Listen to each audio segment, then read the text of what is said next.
Hey, Coach. Mike Regalado, Bruin Report Online. You guys gave up 648 total yards. How do you explain that in year 5 of this program? How do I explain that we lost a 3-point ball game? I think our players played with great effort today and did an unbelievable job and played against as good a quarterback as I've faced in my college career, watching what Caleb did tonight. So I would give Caleb a lot of credit. Say that's a heck of a quarterback. You guys had 3 consecutive stops at the beginning. What changed on their part? I think it's a long game. I don't think you can ever look and just you had a stop and then it's going to be stops for the rest of the game. We knew that they were an explosive offense coming in. They're a very talented football team. And you got to give them credit. They made one more play than we did tonight. Ben Bolch, Los Angeles Times, you got the ball back with, I believe, 2 minutes and change, needing to go 89 yards, yeah. got a couple of first downs. What was kind of the plan, and then what did you see on the final play? Yeah, we were in our 2-minute offense, which has been very good for us, and I think we were moving the ball. We finally got the ball out. We obviously started, deep in our own territory, but got out into a little bit of breathing room and then got to a 3rd and 6 and, tried to get a flood route into the boundary and, looked like it was a defensive end who dropped into coverage that kind of showed up, underneath that route. So, good play by them.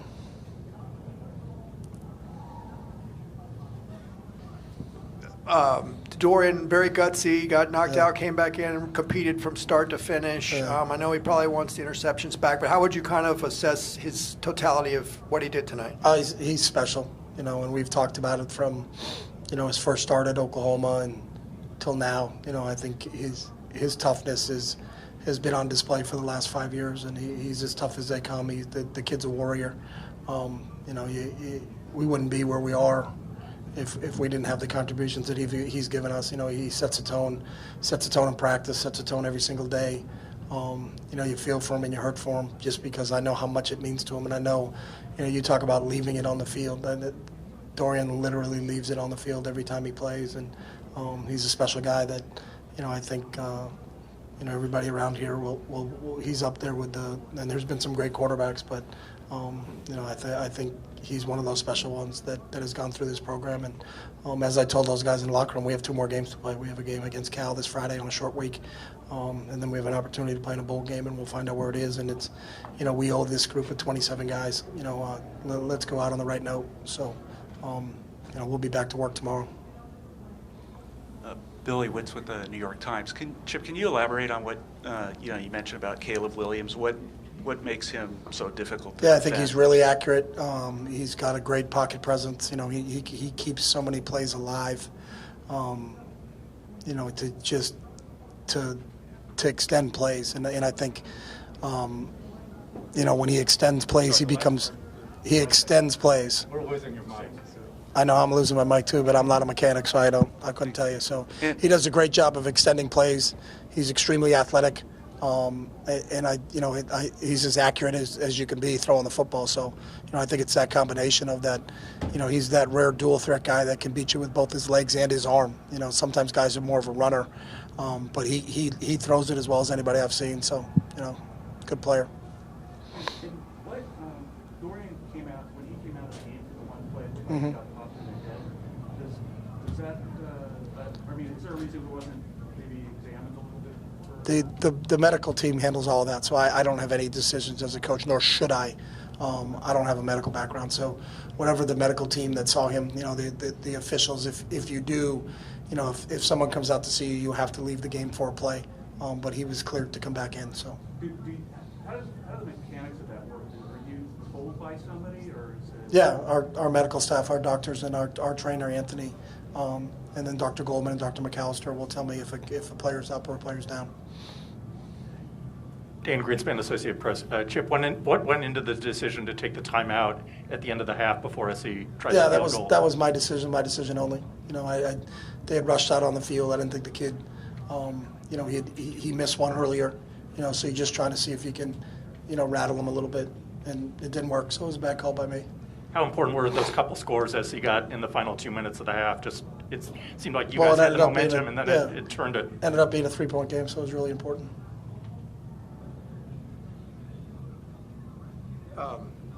I know that, you guys had the 2 games that you mentioned, including a bowl game, but this did eliminate you guys from the Pac-12 title race. How disappointing is that given? Yeah, I don't think it's about the title. It's losing this game.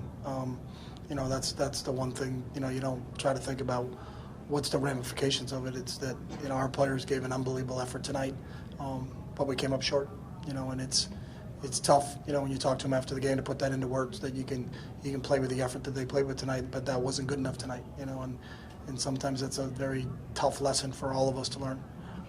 But you still got to come up tomorrow morning, and we got to watch tape, and then we got to meet as a staff, and then we got to meet with our players, and then we got to get out on the practice field because we have a game on Friday. So that's just the way it goes. Chip, with how good Caleb Williams is in moving in the pocket, how did you approach the balance of when to rush him and when to drop guys back into coverage? How'd that balance work? I think they called everything tonight to go at him. There was a big sack by Latu at the end, that got them out of field goal range, that put it into that situation where we forced them to punt, and gave ourselves a shot. But, I think you got to do everything against them, and we did. We blitzed them, we played zone, we dropped guys into covers, we rushed 2, we rushed 3, we rushed 4, we rushed 6. I think they ran through it all on defense against them.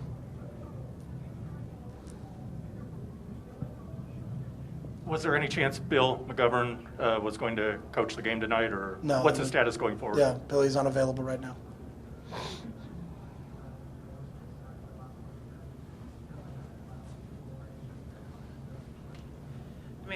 LA Sentinel.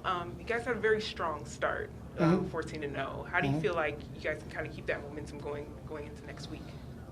Yeah, it's just about coming back to work tomorrow and then getting ready for Cal on Friday. So, we have a protocol and a process that we'll go through the day after every game that we play. It's just sped up this week because we don't have that day. Usually Sunday's an off day for our players. And then we start our work week on Monday. So it's just a matter of Sunday is a Monday, Monday is a Tuesday, Tuesday is a Wednesday, Wednesday is a Thursday. We travel the day before the game and then we go play. So we have protocols in place to handle this short week, and see how that works. Chip, the fans in town are naturally going to draw comparisons between you and USC. USC in 1 year under Lincoln turned the program completely around. They're going to the Pac-12 title game. How would you evaluate or measure the progress your program's made in 5 years, given that what SC's done? I think it's different times. You come in, we didn't have a transfer portal 4 years ago. I think you can change things quickly with the transfer portal. We've been beneficial of it. Guys like Zach Charbonnet and Latu and guys like that have done a really nice job coming in for us. But I think, something that was a build in 18 it's a different time. And college football it's an ever-changing landscape. So I don't think you can compare 22 to 18 at all. I think it's entirely drastically different. So just following up on that, does that mean that teams can basically contend for a championship on an annual basis more so now than before? It depends on how the recruiting goes for you and what you have to be able to lure kids to come to your school.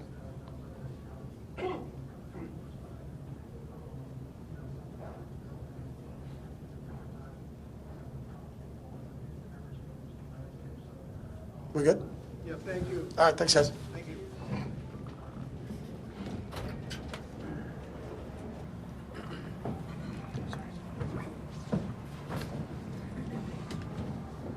We got Stephan, Blaylock on your left, Dorian, Thompson-Robinson on your right. Ben Balch, Los Angeles Times. Dorian, Latu gets that huge stop. You guys get the ball back, need to go 89 yards in like 2:21. Can you just kind of take us through that drive? And you completed a big pass to Bobo, and then obviously the final play. Can you kind of just tell us about how that unfolded from your perspective? Yeah. Obviously, I'm cheering on my defense to get a stop, which they did. They've been playing lights out all night. Going into the drive, had a little bit of miscommunication on the first couple plays, and then finally started to get into a rhythm with the catch with Bobo. They did a drop 8 on the last play. Should have went all the way through my read. And probably threw it away. Nobody was open. But at the end of the day, I got to live with it. And so it is what it is. Mike Regalado, Bruin Report Online. Question for both of you. One of the characteristics of this team the last 5 years is that you guys don't quit, and it showed that. Even when you were down, USC kept scoring. You guys just, kept, throwing punches yourself. What can you say about it, your fight? Like you said, this is a team that's going to fight to the whistle blows, to the clock hits zero, to always give ourselves chances to go out there and win a game. For me, that's the one thing I love about this team. It's I don't ever have to question that on Saturdays. That's the standard here is that we're gonna play whistle to whistle, and all the way until that last zero hits the clock. And so, like I said, we just got to go back to the drawing board and fix it up and clean it up so we can get better for next week and play Cal. So. Stephan, you kind of embodied the fight this team had when you almost literally went head-to-head with Caleb on that play where he ran the ball and you guys kind of came face-to-face. Can you tell us about that and what you guys kind of said to each other there? It was nothing really. We just made eye contact. It was just like that really. He obviously had a tremendous night. What makes him such a good quarterback, and what did he show out there tonight? His ability to run, his ability to keep plays alive. That's where us in the back end, we didn't do a good job of helping our D-line out. Once he get to scrambling, we know we got some of the best pass rushers in the nation, but we got to help them. We got to help them help us. So plastering, that was something we needed to do to get more stops, get off the field faster. Great quarterback. And then on the Latu play, can you take us through how you guys were able to get that stop, get the ball back? I want to say they was in a Detroit formation, 10 personnel, and I kind of figured they was going to try to do some switch routes, try to get us to cross over. Gave us a simple call, put us in cover two. He looked to the boundary, nothing was open. Get a D-line time to get back there and get a sack. This question is for Dorian, Nick Hamilton, Nightcast Media. You definitely laid it all out on the line tonight. We saw the heart. We saw the willingness to keep moving the ball, especially in certain drives. Now that the game is over, you and Caleb Williams obviously being two black quarterbacks that played in a historic game like this. What do you feel like? What are you feeling like this means? And then also moving forward, how do you think this helps open up doors and open up eyes as far as having more young black quarterbacks in this conference and across the nation? Yeah, obviously I feel disappointment, a lot of it on myself. Quarterback position, you can't have 3 turnovers to win the game. It's just not acceptable. But in terms of having 2 black quarterbacks in a big-time game like this, playing like this at a high level, much respect to him and the guys they got over there protecting him because he looks great. I try to maximize my game as best as I can, try to give my team the best possible position to win. And I'm always going to try and fight for the guys in my locker room. And so, I just couldn't be more proud of, how 2 black quarterbacks have played because, we don't get looks as much as everybody else. So, obviously it sucks to lose tonight, but looking at the bigger picture, we got a game to win next week. So. You guys have to turn around pretty quick here. How do you guys kind of put this behind you in a shortened week and regain the focus for Cal? Yeah, we've done it. We've done it before. We've already had a Friday game before, so we know the schedule. If anything, we're going to be better this week because we already know what the deal is. Get to show up again tomorrow and get right back to it. Flush this loss. Look at all the mistakes, the corrections, get it fixed, and put it behind us. For these seniors, guys like me and Blay, we got to go out on a good note. The younger guys, I think after tonight, have realized that this is definitely a special group of seniors, one that will be talked about for a very long time here at UCLA. And I just can't wait to go back out there with them next week and get to play one last time with them for sure. One more here with Dan. Dan Greenspan, Associated Press. Dorian, the interception right before halftime ended up proving very consequential as he got the field goal right at the end. What did you see on that play where you were trying to make happen? Yeah, don't want to put any excuse on anything. Obviously, my hand was taped up in the second half. Just couldn't get enough juice on the ball. We had the perfect look. They're sitting in a cover 6 look, cover 2 to the field. Safety's getting wide off the hash. Logan's running wide open down the middle of the field. Just couldn't get enough juice on it. to get it over the linebacker's head. And then the same thing on the first pick. Zeke's working out instead of kind of back towards me. I got to be able to push it towards the sideline.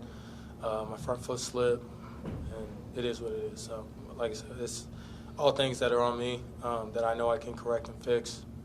And so that's probably the one thing I'm proud of this team is, it's on me. It's not on them. So. Thank you, guys. Thank you. Thank you. Appreciate it. Have a good night. Thank you, too.